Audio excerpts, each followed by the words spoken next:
3 under, 67, back-to-back great rounds. How are you feeling? Yeah, I feel good. I'm looking forward to getting some practice in. I didn't have my best on the approach today, so I'm hoping I can improve that and feel comfortable going into tomorrow. But yeah, I mean, leading a major at any point and any time is always a good thing. So, What'd you see out of the course today that maybe you didn't see yesterday? I was definitely playing longer. I think there's maybe 5 or 6 tees that were put back.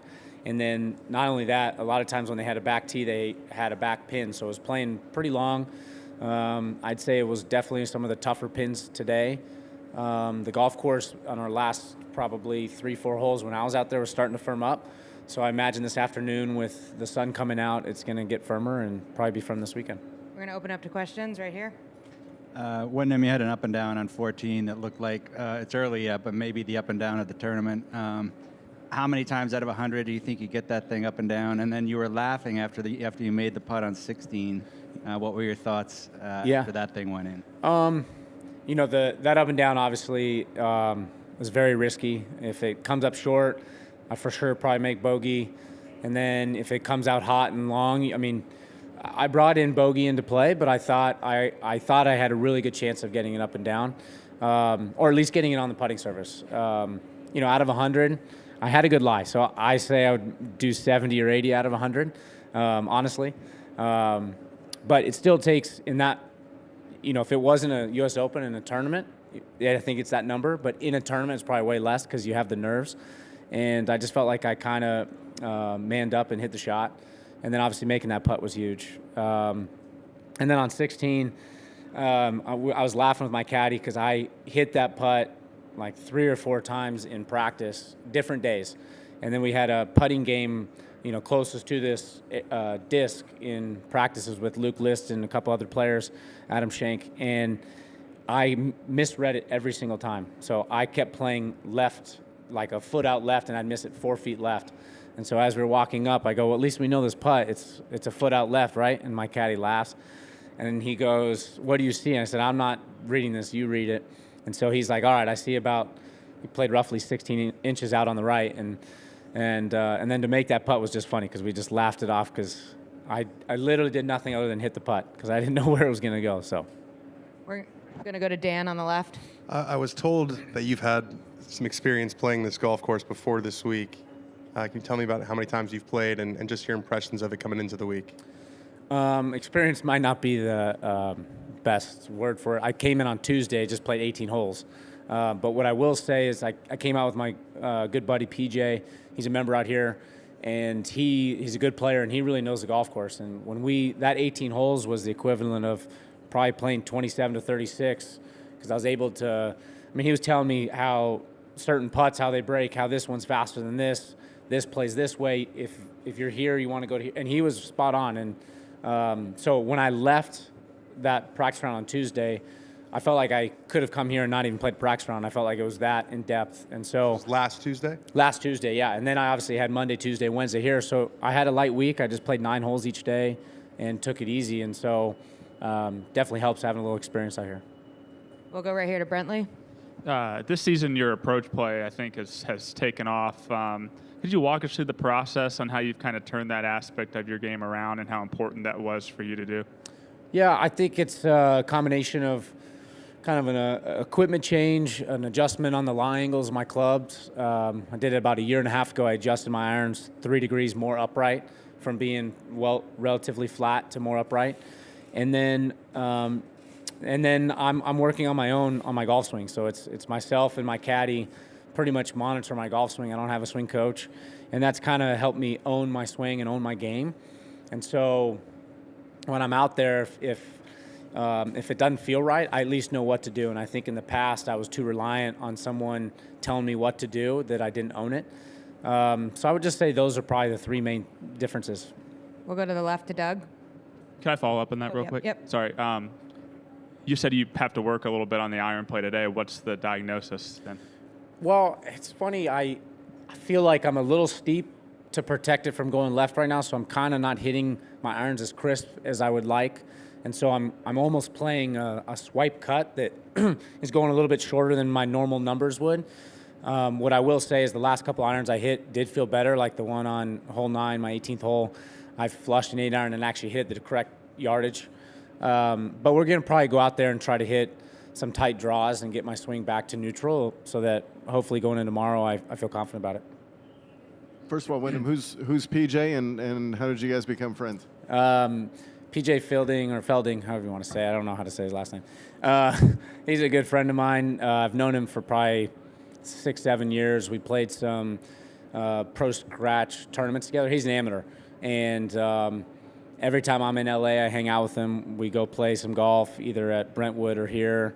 We hang out and have dinner. And so I asked him last week if I could come in and play and if he would caddy for me. And he was up for it. And I mean, he really knew the golf course. A lot of times when you take out a local caddy, sometimes they give you the information that you can see and you already know. But he had some really good insights on putts and speeds of putts, and also how the fairways when they get really firm, they do this, and you got to be here and lines off the tee. So he's helped a lot. Did you play with him or did he caddy for you? He just caddied. He couldn't play. He wanted to play. He would have liked to take my money, but he just caddied. Did you pay him? No, I didn't pay him. All right. He would have done it for free. He did it for free, and he would do it again for free. So he's a good friend. One last thing. You are currently leading the U.S. Open at 9 under par through 36 holes, and the guys that you're one ahead of are just now teeing off. Which of that surprises you, if anything? No, nothing surprises me. I imagine I won't be leading by the end of today. I imagine someone's going to go out there and get to 10, 11 under, if not more. But yeah, I mean, I am glad to be done, and I get to relax and work on my game and get ready for tomorrow. So I like the spot I'm in, and nothing shocks me. So We'll go to Ben on the right. Mate, I caught the tail end of what you were saying to Jason out there, but you said you're treating Wells, the winners, almost like a major in your own mind. Is that right? Well, yeah. I mean, it's an elevated event with some of the best players in the world that are here, and that's a major championship golf course, and it demands a lot of the same things this does and a U.S. Open would demand, which is all parts of your game being on. So, yeah, I mean, for me, winning any tournament was big, and then that one in particular felt like a major. So I just feel like I can compete with the best players in the world, and I think of myself as one of them. So, Front left. 3 of the par 3s today are playing as some of the most challenging holes on the course. Is it just the sheer length, or if it's not the length, what is it that makes those holes so difficult? Yeah, if we go out to hole 4, I mean, they have a back tee to it's about 215 yards to a front left pin, and the greens are starting to get firm. So that one's more of a setup. It's just really hard to hit it close. So guys aren't really going to be making birdies, and if you miscue there, it's an easy bogey. And then, yeah, the other 2 are probably simply just because they're 280 yards, and, that's a par 4 in most golf courses. So if you mishit it on one of those holes, you're going to have 40 yards to try to get up and down, and even the best players in the world, we're not. I mean, that we might even be 50 or 60% from that distance. So, for me, parring, actually I bogeyed one of them, but playing them 1 over today was, I think, probably right on par with everyone else. So I feel, or maybe even gained some shots. Stay right here, and then 2 more. Wyndham, could you talk about the idea of play big and where that started and how important that is to you? Yeah, it's very important. So my mom passed away. It's been about 10 years now. And when she was sick and I was in college, and she told me, she's like, hey, play big, play for something bigger than yourself. And you have a platform to, either witness or help or be a role model for so many people. And I've taken that to heart. And so when I'm out there playing, I want to do that for her, and I want to show everyone, the person I am and how much joy I have out there playing, and hope I can inspire people to, want to be like me and be better than me. So, Back right. Thank you so much for sharing that with us. Yeah. How would you say your beloved mum's, her impact on your life, how she has shaped you, not just the golfer you are today, Wyndham, but the person as well? Yeah, I mean, I actually, you bring that up. I was walking down yesterday, and I kind of just was smiling as I was playing well, and I go, man, I wish you could be here, Mom, because it's a dream come true to be doing this at the highest level in front of friends and family that are out here. And so, yeah, I mean, I wish she could be here, but I know she's proud of me, and she's made a huge impact on my life. And, I am who I am today because of her. She was kind of my rock and my always there supporter. And so when things were tough or when things were going great, she was always there to keep me grounded and either bring me up or keep the high going. So, yeah, I mean, sorry, I'm getting a little choked up, but she's everything, and I miss her, and everything I do out here is a lot for her. So We're going to go to last question to Adam. Wyndham, what were your 3 mini goals today, and how do you think you did on them? Yeah, they pretty simple for me. It was enjoy myself at a beautiful golf course. It was be cocky out there, and it was remind myself of the first 2. So those were honestly my 3 goals, and I thought if I could do that and keep myself in the best mindset, that the golf would take care of itself. When were you feeling cocky out there?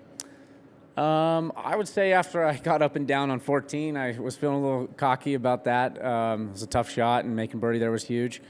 And then, as the front 9, I started leaking a little bit of oil and was grinding to make pars and even made a bogey. I kept reminding myself, hey, let's get back to that cocky player. And, I hit a great shot on 6. Unfortunately, didn't make the putt. And then a really good up and down on 7, and then birdie on 8. So I kind of brought that cockiness back. Wyndham, really appreciate your time. Oh, yeah. Thanks, guys.